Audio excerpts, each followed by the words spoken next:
हाय। अब ये लेक्चर आपका एक डाउट क्लियर करेगा। आपके माइंड में एक सवाल ज़रूर आ रहा होगा कि पेमेंट हमारी सिक्योर कैसे रहेगी।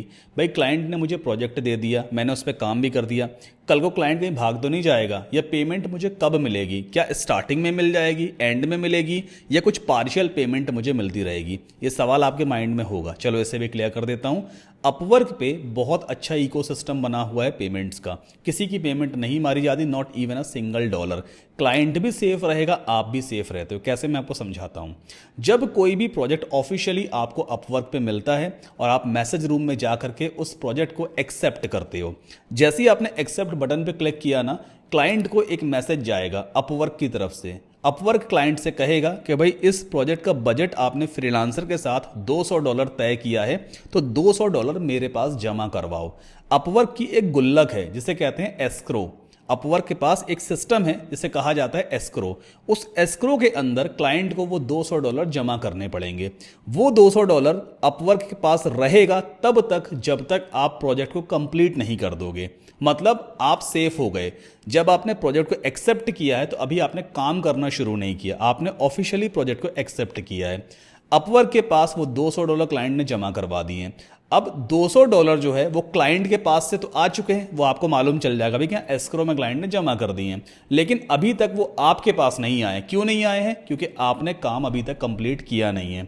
तो अब फ्रीलांसर यानी कि मैं या आप इस बात से अश्योर हो गए हो कि हाँ भाई क्लाइंट ने $200 अपवर्क के पास जमा करवा दिए हैं। अगर मैं सही तरीके से काम करके डिलीवर करूंगा तो अपवर्क वो $200 मुझे ट्रांसफर कर देगा।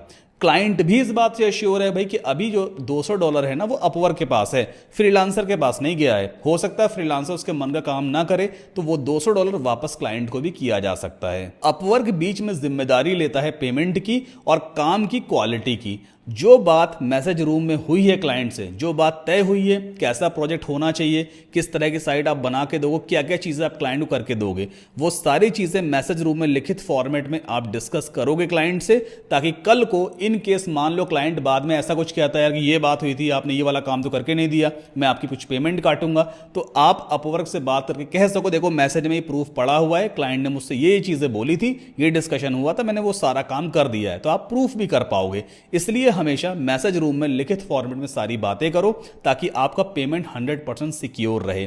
अच्छा, जब प्रोजेक्ट डिलीवर होता है ना तो उस टाइम पे आप क्लाइंट को एक रिक्वेस्ट भेजते हो। जैसे अभी प्रोजेक्ट अवार्ड हुआ, क्लाइंट ने आपको प्रोजेक्ट दिया तो आपने रिक्वेस्ट को एक्सेप्ट किया तो आपको प्रोजेक्ट मिला।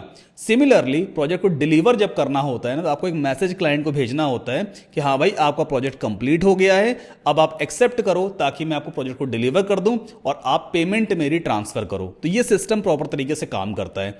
जब क्लाइंट सेटिस्फाई हो जाएगा आपके काम से तभी वो एक्सेप्ट बटन पे क्लिक करेगा और आपकी जो पेमेंट है वो अपवर्क के एस्क्रो से निकल के, मतलब अपवर्क की जो गुल्लक है, डिजिटल गुल्लक है, उससे निकल करके आपके अकाउंट के वॉलेट में आ जाएगी। फिर आप उसे अपने बैंक अकाउंट में ट्रांसफर कर सकते हो। ये पूरा प्रोसेस होता है, सेफ एंड सिक्योर है। अपवर्क दोनों के बारे में सोचता है, फ्रीलांसर की पेमेंट भी सिक्योर रखना चाहता है और क्लाइंट की पेमेंट भी सिक्योर रखना चाहता है। इसलिए वो अपने पास पेमेंट को तब तक होल्ड रखेगा जब तक आप प्रोजेक्ट सही तरीके से कंप्लीट करके क्लाइंट को डिलीवर नहीं कर दोगे और क्लाइंट सेटिस्फाई नहीं हो जाएगा। जब क्लाइंट आपके काम से सेटिस्फाई हो जाएगा तो डेफिनेटली वो अपने एंड से अप्रूव कर देगा उस प्रोजेक्ट को कि हाँ भाई प्रोजेक्ट सही तरीके से मुझे डिलीवर हो गया है और पेमेंट अब फ्रीलांसर को डिलीवर कर दी जाए। ठीक है, तो पेमेंट दोनों की यहां पे सेफ रहती है। आई होप आपका ये डाउट अब क्लियर हो गया होगा। अब मिलते हैं नेक्स्ट लेक्चर में और समझते हैं कि जब आपको प्रोजेक्ट मिल जाता है, मान लो कोई वेबसाइट डेवलपमेंट का प्रोजेक्ट मिला है, कोई क्लाइंट यूएस का है जो पूरी एक नई वर्डप्रेस वेबसाइट बनवाना चाहता है। वेबसाइट बनाने के लिए थीम प्लगइन्स की तो जरूरत पड़ती ही है, लेकिन कंटेंट की जरूरत भी पड़ती है। इमेजेस हैं, टेक्स्ट है, बटन कंटेंट है, ये सारी चीजें आप कहां से मैनेज करोगे? कंटेंट वगैरह आप कहां से लाओगे? कैसे कंटेंट को मैनेज किया जाता है? वो सारी चीजें हम अगले लेक्चर में समझेंगे। So I will see you in the next lecture.